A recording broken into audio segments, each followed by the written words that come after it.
Was really difficult time getting me to come there too. And looking like I'm looking. So I understood the territory. No, it was a different day. I mean, there's no question about it.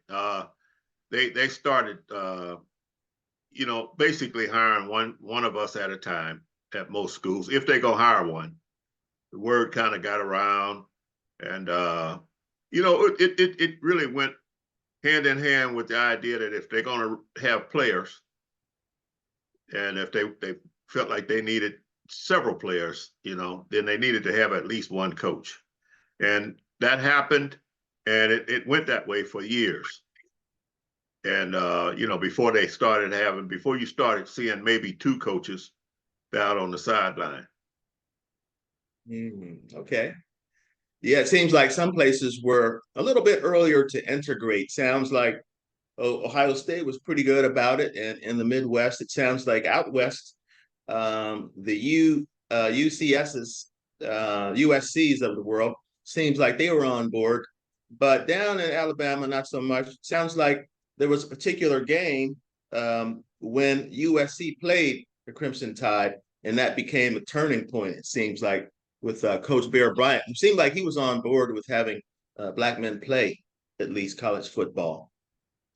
Well, he was a trendsetter, but he knew that for him to compete at the level that he needed to compete at, he needed to have some players who could run and who had some athletic talent. And he just about got run out of Southern Cal over there, didn't have players that could keep up with the players that USC had. So and so once he started, it was all she wrote, because a lot of people, I tell this story a lot of times, just at Ohio State, Woody Hayes was known for wearing a white shirt, a tie, and a short sleeve shirt, whether it was raining, it was snowing, or no, didn't matter, and a baseball cap. And so you go to the high schools to recruit a player, and that's what you'd see the head coach with. He would have a white shirt on and a, and a tie. I mean, so these guys, they followed, they just kind of mimicked the coaches that were well known. And so Bear Bryant was one of those guys down in Alabama. So whatever he did, you'd see a lot of those coaches with the hat on that Bear is known for, and that's just the way it was. So, but they were trendsetters. Most of the time when Bear Bryant, Woody Hayes, those guys did something, then a lot of guys soon after would follow. Oh, I see. And most of the time, the hiring would be you'd be selected by the head football coach. Okay. All right. Well, the integration that took place seems like a nod to inclusion and having a diverse team for being competitive and even putting up some national championships. So I'm glad all that happened. So you recruited also in your stay at Ohio State, one of the best running backs that we've seen in history. And objectively, people could say, an argument could be made that he's one of the best, that the best, how'd that happen? What happened was, I have to mention the guys that a little bit came before him, because that's arguably, they're right in there, because those guys, my freshman year, had already been recruited. Freshmen, when I started playing, were ineligible to play. All we could do was practice against the varsity team. And so my senior year, we had recruited Leo Hayden, John Brockington, Jack Tatum, and those guys. They were there. They were just ineligible to play. And so that would have been, now my first year coaching, these guys that would have been their first year. And that they would have been sophomores. But they were on campus, they just couldn't play. And the story goes that my last year playing and my last game was my best game. That was Berkeley, Michigan. And we ended up upsetting Michigan. And so some people feel like I saved Woody's job. And so make a long story short, he ended up hiring me as a, felt like, because he had told some of the coaches that although they had all these great players on campus, they might not get a chance to coach them. And a couple of the coaches had come in to Ohio State with the players. One guy, George Chomp, came in with Jan White, played tight end with O.J. Simpson. But to recruit Jan White, he had to hire George Chomp was the coach. And so Chomp is the one who told me that. Woody had told him that they might not have a chance to coach these guys. It kind of depended on, he was supposed to be fired. Typically, in the odd years when we played Michigan, at Michigan, we would lose. And when we played on the even number of years at Ohio State, we would win. And so this year, that was that would have been 1967. We were picked to lose by 2 touchdowns. And that was the best game of my career. Ended up winning by 2 touchdowns. So, I never asked Woody if that was why he hired me, but that's what I've heard. And of course, the trend was going that way, so he felt like being ahead of the game might be a smart thing to do.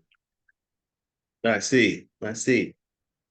And so I was mentioning, of course, Archie Griffin also.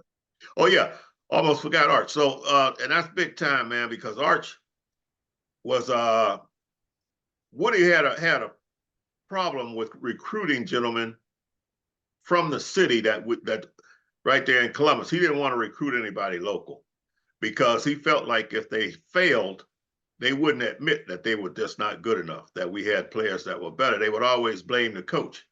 He didn't want to have any part of that, okay? And so consequently, he hadn't really even given a lot of the players even a chance. He hadn't even given them a good look. And I happened to do my student teaching at Archie's school. And his coach, football coach, got to talking one day and was telling me how he couldn't stand Ohio State and he would never send a player to Ohio State. But he would always send his players to University of Indiana. He had relationships with somebody at Indiana, and that's what was going to happen. And so, now when it's time for me to coach, I had all this ammunition because he had told me. So as I went back and looked at the film and everything, man, Archie was the truth. And he was short. He was short, but he had great balance and good speed and couldn't get him. He was a wrestler.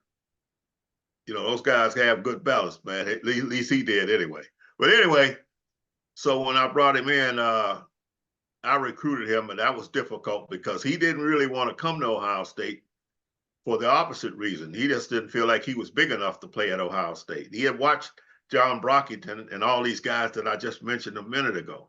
They were a lot guys. These guys were 6 feet, 6'2", 215, 220.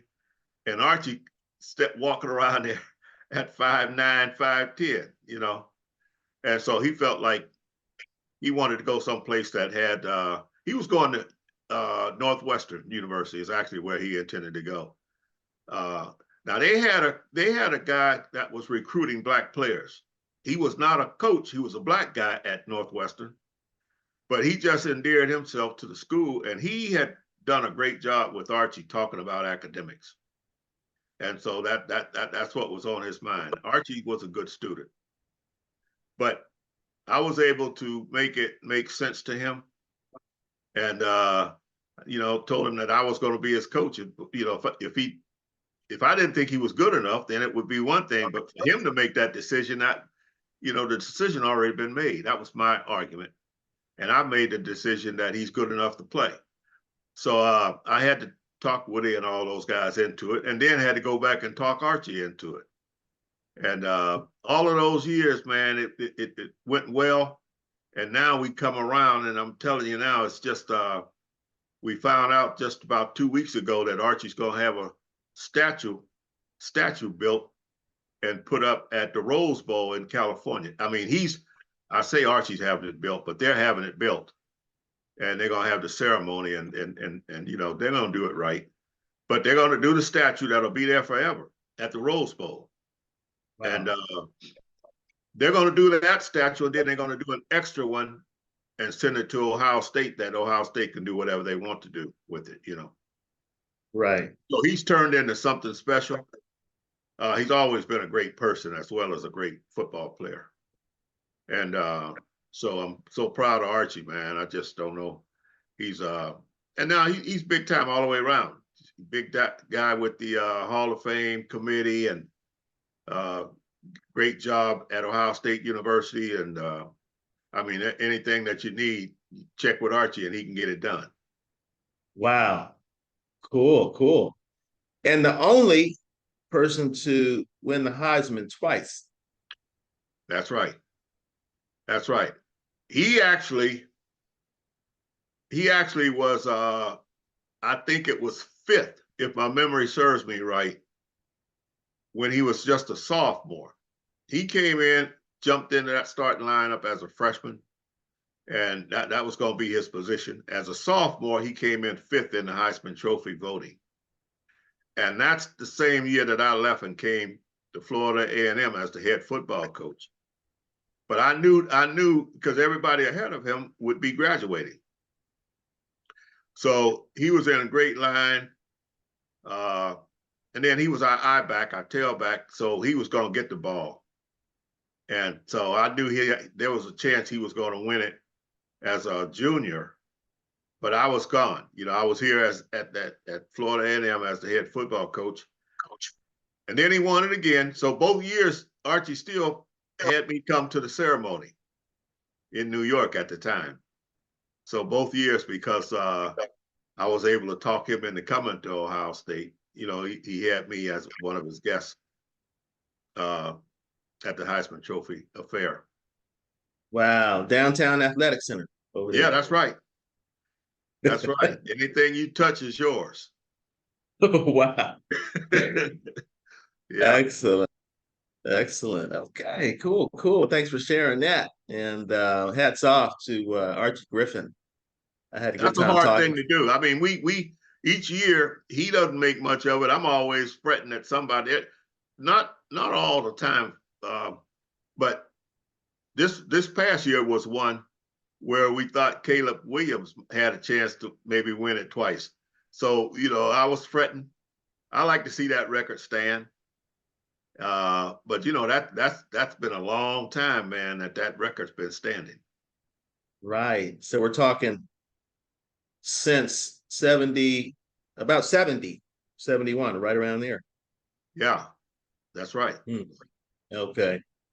And that's also about the time that Alabama started really having people come, you know, so. Yeah. All right, cool. So a lot of firsts and a lot of onlys we're talking here. And then at Florida A&M, you got a chance to contribute to some firsts and onlys also. Always love seeing, of course, that's my alma mater, and hold it dear, FAMU. Yeah. The only HBCU to win a national championship ever, right? First and only. Do I have that right? That's right. Yeah, that's right. Nobody has done it. I mean, we've had several schools to play in the playoff, but most of the time they might lose in the first round. They did have lost in the first round because with the FBS, or at the time we were calling it the 1AA championship, you have about 130 some schools who belong to the FCS is what I should be saying, because FBS is the large schools, but they've got about 130 some schools as well. But FCS was 1AA. And so we were able to get in on a conditional basis. At first, we applied for membership. We had been undefeated the year before in 1977. So we applied for membership in 1AA. We got denied. And then we reapplied and they accepted us. Coach Gaither, Coach Tooks, and all them went up there, Dr. Smith. and talked to the committee again. I should mention Hubbard, our attorney went up there and did an excellent job. They just honored him at the Hall of Fame, FAMU Hall of Fame. But anyway, so what it came down to is we had to win our games, and then we had to beat Grambling the last game to see if we were going to be able to be included into the playoff. And of course, that's what happened. So we had lost one game at Tennessee State going into that last game against Grambling. We had to win that, and if we won that, we would get invited to Jackson State to play against them. So we beat Grambling. We went to Jackson State to play them in the first round, and we won that. And then we went to Wichita Falls, Texas, to play Massachusetts, University of Massachusetts. That was a championship game. That was the first one. So that made us the first and only. Wow. To this day. Yeah, to this day. Oh my goodness. That's excellent. I love it. I love it. And that sounds like, if I understand correctly, one of the intentions that you had when you came to Florida A&M. You distinguished the national championship that you were actually able to contribute to, the one we were just talking about. You distinguished that from what was going on when you came. Yeah. So what happened was, we actually, when I came, we were in Division II. And Division II included schools like Tuskegee, who had a good football team. Now, Tuskegee, as a matter of fact, Tuskegee won the Black National Championship that first year, I believe. But anyway, Albany State, the school Morris Brown, those schools were in Division II. We were all members of the SIAC conference. And SIAC conference is still kicking. They're out there, and they just had a bowl game, their first one against the CIAA. It was held in Florida. That was their first bowl game. But anyway, after all of these years. So, but we were a part of that. And I liked it. I was just looking that Morehouse has been having a difficult time. They've been trying to hire a coach, and it's just not sounded good. And I saw where they just decided Hugh Jackson applied for the job. They denied him, didn't want him to be a part of it because of the name, because of Morehouse, and Morehouse is standing up for their name and their reputation, and they just wanted to hire who they wanted to hire, and they wanted to make sure everything was centered around academics and so on and so forth. And but when I looked at that, it reminded me that we were a part of that, because some things came out. When they finally hired the coach, I heard the coach talking about they didn't have the weight room, they didn't have certain things. And that's the way it was when I first came to Florida A&M. We really didn't have those things that we all know now to be necessary if you're going to compete on a high level. And so we were able to, get some of those things done. And when we went from Division II, 1977, we won all the games, went undefeated. And so we ended up being the only team in the country.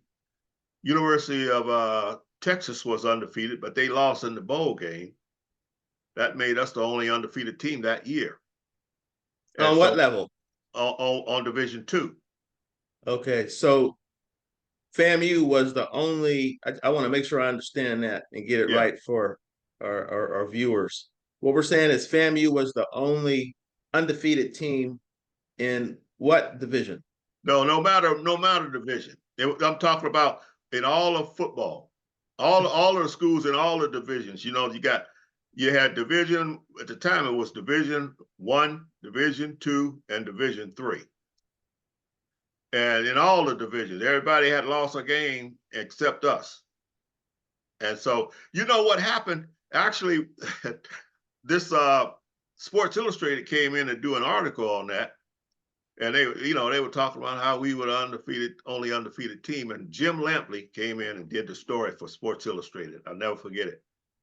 And we thought it was such a big deal till we invited him over to the house, and Mama was living with me at the time, and she did these stuffed pork chops. Man, it was an awesome meal. But this cat went and wrote a story, and he was talking about how we had a good football team, but we really couldn't play with the big boys. So for us to be bragging about being the only team, he thought that was kind of we were out of place doing that. And that didn't sit well with me. Okay. And so that's why I wanted to find a way to play one of the big boys, at least one, because I felt like we were lined up pretty good, and there was no reason why we couldn't continue. And so that's how we ended up applying for 1AA. And then, of course, once we won the 1AA championship, the next year we had University of Miami scheduled on our regular schedule. And so that was going to be that one team that we were going to play from Division I. And we ended up beating them. Now what had happened is that, we didn't have the capacity at our stadium to really host Miami and so we ended up having to play at Florida State. Florida State was never really, really open-armed about us just coming over there playing, because that meant we had to dress over there and all that, use all their facilities. They let us use it, but it wasn't anything that they made us feel really good about. But anyway, Florida State played Miami in 1979, that same year. They played them 2 weeks before we were to play them. Florida State, at the time, I believe they were number 14 in the nation. And they beat University of Miami by 17 points. 2 weeks later, it was our turn, to play University of Miami. Now, a lot of people, when they look back on that game, a lot of people say, well, they don't believe it, first of all, that we beat Miami. But they like to think, well, Miami probably was on a down year. Miami was loaded. They were down in certain positions, but they had recruited just like the rest of us, and they had some great talent. And I know one of them was a guy named Lester Williams, who everybody wanted, big old tackle. And they had won the state championship at his school. Then Godby, right here, Tallahassee Godby, had won the state championship that same year. Miami recruited Chris Dobbs, who was the running back from that Godby team, but we recruited Sammy Knight, who was the quarterback from that Godby team. Both of those guys were the truth. They could make it happen. But Sammy was something special, man. He could play. He was just quick as greased lightning. So anyway, Sammy ended up being our quarterback in that game when we played University of Miami, and Chris Haas was starting tailback. They had a guy named John Burt, who went on to be, and I'm painting a picture because I don't want people to think that Miami was down. Miami that was a great year, for Miami. They had Snellenberger, they had just hired. He was coming from Miami Dolphins as the head coach. So anyway, and they had Kelly. Jim Kelly was on that team. He just wasn't the starter. So we all know Jim Kelly went on to become All-Pro. But we had to play 3 quarterbacks. And I was telling Chester, I didn't look back at the game until just recently. Anybody who's wanting to know how good we were, just ask me. I'll let them look at that game because I have it. But anyway, I was saying if we had Chester at quarterback, who was our quarterback the year before when we went undefeated, man, ain't no telling. We might have run University of Miami slam out of Florida State Stadium, because he had our system down, and he made it look smooth. He made it look easy. Well, Sammy, that was his first year. He had all the tools. He just was, as a matter of fact, I remember he pitched the ball on one of our options and hit one of the guys in the foot. They ended up recovering the ball. And it was just, we had guys all over the field who played hard, and we won. That's how we won that game. It wasn't really, we didn't look really, really that good sometimes doing it, but they played hard. And Right. so, but man, it's memory. It is history. That's something nobody. Now the next year they beat us up pretty bad. We had to go down to Miami and play, and we had lost quite a few guys. Tyrone McGriff was gone. Kaiser Lewis. Some of my good guys were gone, but they still can't take that away. That's a part of the history books. So yeah, That's that's another first because I don't think anybody else has. Now we got a chance to beat them again this year. So we're playing Miami this year. I see on our schedule. all right. All right. Cool. Cool. Well, I appreciate all of these perspectives you're giving here. I've heard some of them, and we talked about different parts, different aspects, but to talk about them all in this context, in the context of some of the firsts that you've seen, some of the onlys that you've seen, and our participation as Black people in the sport on the college level, and as well as what we've seen with HBCUs. A lot of things have changed down through the years. And so thanks for this conversation. We hope that you enjoyed this. It's always fun, and I like sharing it. And my dad, he shares it like nobody else in my life. It's nice to have somebody with that lived experience to talk about a topic that's fun and very interesting. And one of the things I like about college football is that I think that there are a lot of lessons that we can look at it and apply it to life, like we're talking about inclusion, and having a diverse team and how that can help you win. So a lot of lessons. We have fun talking about it, but we can apply these ideas to every day. So thanks so much, Daddy. All Look right. forward to more, and have a great rest of the weekend, everybody. Until we meet again, keep winning. All right. Right.